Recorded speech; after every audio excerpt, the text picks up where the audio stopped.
barangay. Hali kayo. May mahalagang sasabihin si Kapitana. Kap, napanood namin yun, ha? Diba? Tama ang hinala ko. Si Alma nga ang dahilan kung bakit sinalakay ang palangga. Napanood niyo naman, di ba? Nadamay tayo sa gulo ng buhay nila. Pagbabayaran nila to!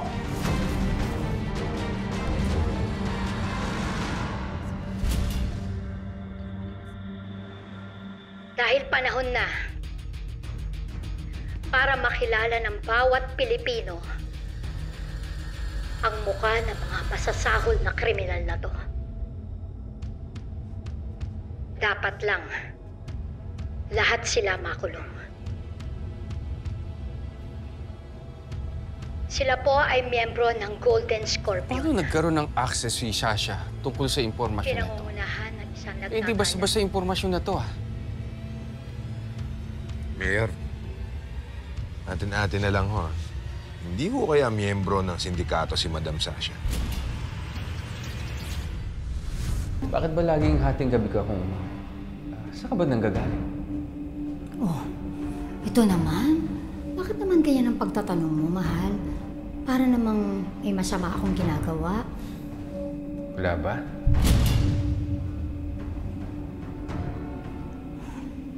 Good night.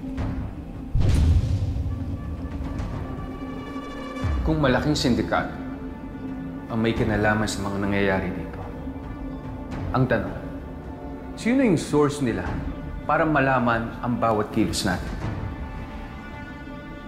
Mayor, wala ka naman sigurong sinabihan na magkikita kay ni Nolan. Tatanda mo yung lalaking sumugod sa safe house? Ayun, kaya yun. Na-hospital arrest yun. Gusto daw akong makausap. Ano ba pangalan mo? Nolan. Anong meron sa kanya? Mukhang meron sasabihin tungkol sa grupo niya.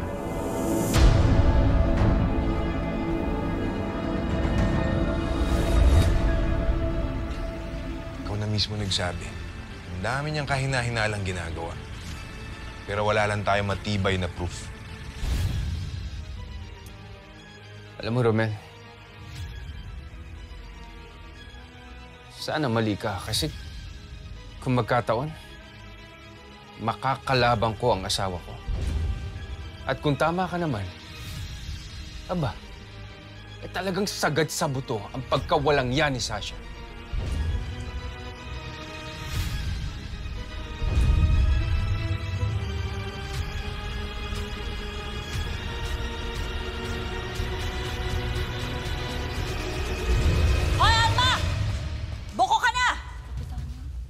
Alam na namin ang tinatago niyo mag-ina.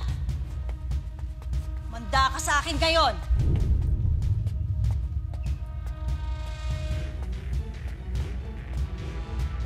Alma, lumabas ka! Hoy, nasan si Alma? Naku, Kapitana. Kakaalis lang po. Papunta po yata kala Annabel.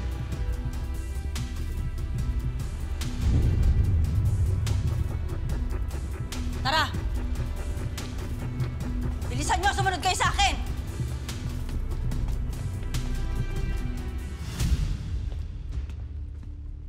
Gago!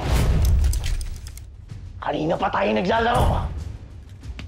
Ngayong labanan mo kung mano-mano. Ibaba mo yung baril mo. Magtapat tayo!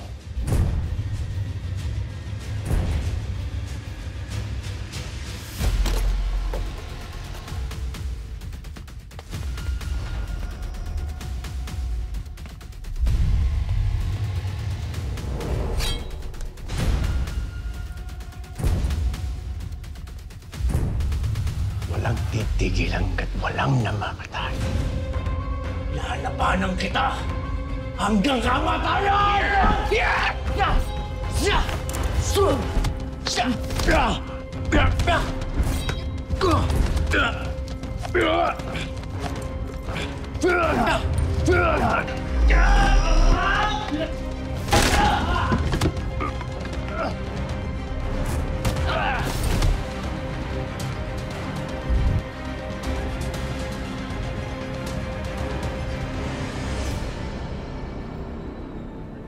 Pasensya na po, Nanay Alma, ha? Hindi ko po may alok sa inyo yung bahay ko. Siksikan na po kasi kami ng pamilya ko dun eh. Po, Annabel, sapat na to yung binigay mo sa amin. Pampainit ng mga sikmura namin. Maraming salamat sa iyo. Wala pong ano man. Saan na kayo lilipat yan? Alam mo kahit saan, basta malayo kay Kapitana Babes. Correct. Bakit hanggang ngayon ba ginugulo pa rin kayo? Ay nako, alam mo naman si Kapitana, may trahedya o wala, napakainit ang dugo sa akin. Ayoko lang naman na dadamay lahat ng alaga ko eh. Naintindihan ko po. Ang sarap po ng alas niyo po, Ate Annabel. Walang kapare. Salamat. Nasaan na po si Elias? May importanteng lakad. Si Bane po. Oo nga po, Aling Alma. Paalam po ba sa inyo si ate? May importanteng lakad. Oo. Magkasama si Bane at Elias? Hindi ko alam. Kung magkasama man si Elias at si Bane, for sure hindi naman bababayaan ni Elias si ate girl. Anong alam mo?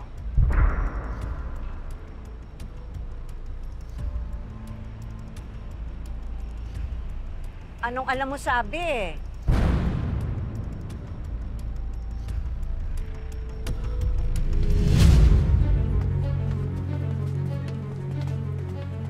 Hoy! Alma! Oh, wala ka nang kawala ngayon. Kapitana, hindi ba pinagsabihan na kayong mga pulis? Kapitana, hindi ba kami tigilan? Si Elias at si Alma ang pakay namin dito, hindi kayo! Kaya kung ako sa inyo, hindi ako makikisawsaw kung ayaw ko madamay! Tawag kami ng pulis! Tumawag kayo! Makulong na kung sino man na makukulong. Hindi kami aalis dito hanggat di namin nakakamit ang hustisya sa pagkamatay ng mga mahal namin sa buhay! Tama! Hoy! Ikaw! Kayo!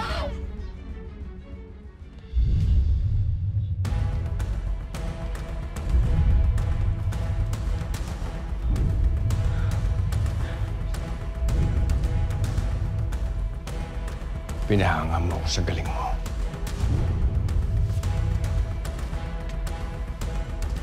Pero sa huli, ako pa rin ang mananalo. Dahil mamamatay ka sa mga kamay ko. Huwag kang pasiguro, Ricardo.